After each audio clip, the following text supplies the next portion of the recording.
Hey there. Once again, congratulations for finding yourself to this video. If you have found yourself here, it means that you are either in the recovery process, right on, or you are trying to make your way into the recovery process, right on. Either way, I'm glad that you're here.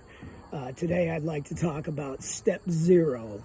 And I know we've all heard of the 12 steps, and there's really no label to be put on the time that you spend before the time that we all spend before we find ourselves making that admission of powerlessness that we make in step 1. And for some of us, it's a bad weekend. That's step 0. For some of us, it's a bad decade. That's a step 0. And it really starts at the point with which you come to the realization that you are participating in behaviors and addictions that are causing harm in your life and many times harm in the lives of the people around you. When you come to that realization is when you start to think about making some changes. And sometimes, for me personally, I knew I had a problem many years before I actually was able to have that spiritual awakening that allowed me to stop using drugs and drinking. And the problem for me was that when I would have those realizations that I needed to stop, or I would come to that conclusion that, oh my God, something needs to change, that it never seemed to be an opportunity in front of me. And if you have given any thought at all to your behavior or your addictions, you'll realize how quickly that the biggest obstacle that we face in gaining a foothold in the recovery process is that we are in some ways fighting against our own mind. I'll give you an example of that. I remember one time, one of thousands of times, but I remember this one time, how quickly my brain could change. I had been for 2 or 3 days really sick of the thing that I was doing that was still standing in front of me, and I remember going outside and throwing the door open, and it was pouring down rain, and I had all my drugs in my hand, and I said, I'm never doing this again, and I threw it as far as I could, and before it hit the ground, I started running after it. Before it hit the ground, I said to myself, oh shit, what am I doing? Maybe I'm making a really big deal out of this, a bigger deal out of this thing than it really is. And so I would grab it and then talk myself into why it wasn't as big of a deal as I was making it out to be, or as my family was making it out to be, or as the cops were making it out to be, or whatever that looked like, And so the biggest thing that we are fighting against really is our own mind. The funny thing about addiction is that it's not only a physical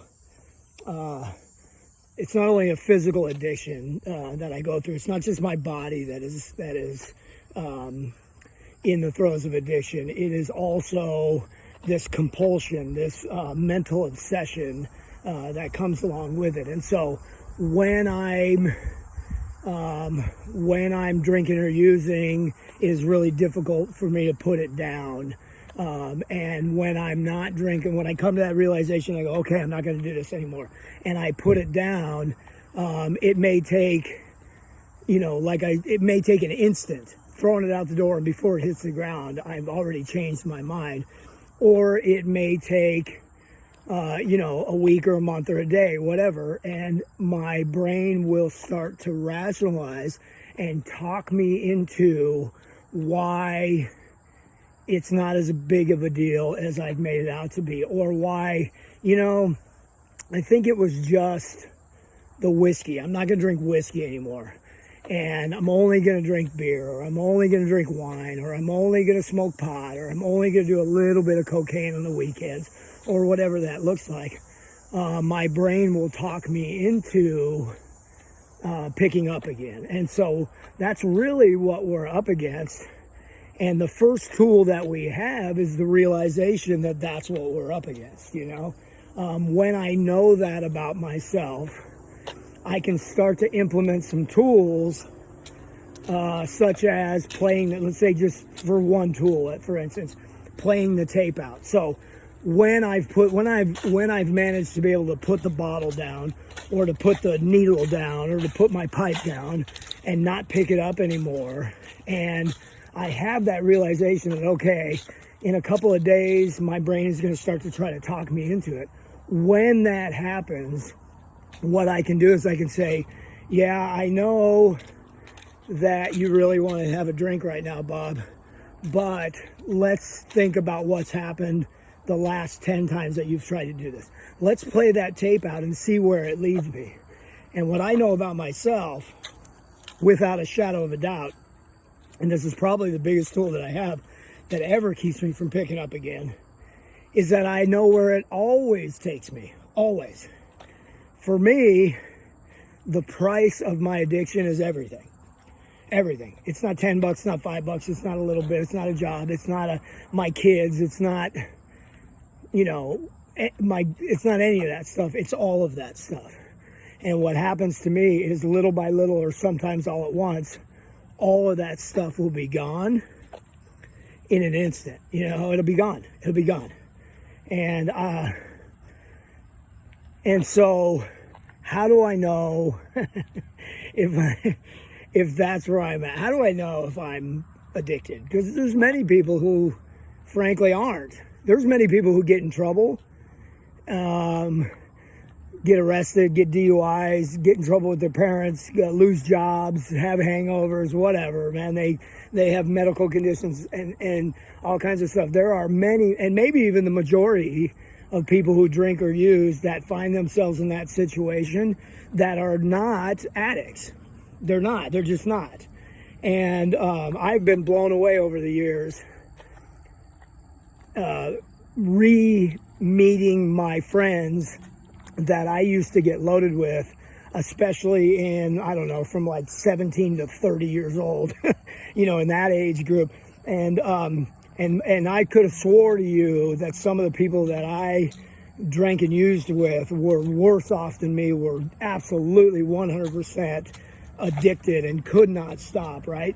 And I'll meet them later on and find out that just wasn't the case, that they would get in some trouble and they would have the ability. So here's how you tell, right? Is you get in some trouble, or you have some adverse thing that happens in your life, such as ill health. Well, let's physical, mental, emotional, or dare I say spiritual, right? So you have a physical ailment that comes along, or you get in a car crash, or you get arrested, or something happens physically in your life, or mentally, you're just not able to think anymore. Your brain is clouded. You start to lose memory. You can't sleep. There's a lot of mental stuff that goes along with it.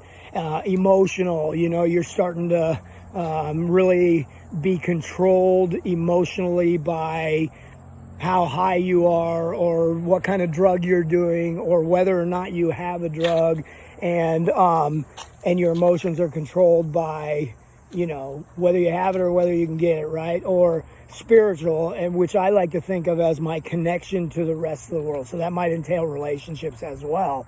But my spiritual well-being, how do I feel like I fit in in this right here, right? In nature, in the world, in connection with other people. And do I feel that disconnection? Do I feel like I'm just not there? Do I feel like everybody else is in the clique and I'm not? That, or whatever, right? And I start to have these issues, and I'm aware that alcohol and or drugs, same thing. I could just say drugs, because alcohol is the drug that causes more problems than any other drug, save nicotine, of course. And so I start to have these issues in my life, and I'm aware, either overtly or covertly, but I'm still aware that my issues are caused by my drug and alcohol use. And I have the inability to stop or slow down. You know, I know that it's tearing me up. You know, I go to the doctor says my liver's screwed up, and if I don't stop drinking, it's going to kill me. And I leave the doctor's office and swing by the liquor store and pick up a 12-pack and start to drink it to think about it. You know what I mean? Or I've tried to quit, or I've tried to slow down, and my brain always talks me into doing it. The most simple way to tell whether or not you have a problem with anything is really to try not doing it. So, you know, I've worked with many, many, many people over the years, and what's interesting is I've kind of formed this conclusion that when it comes to the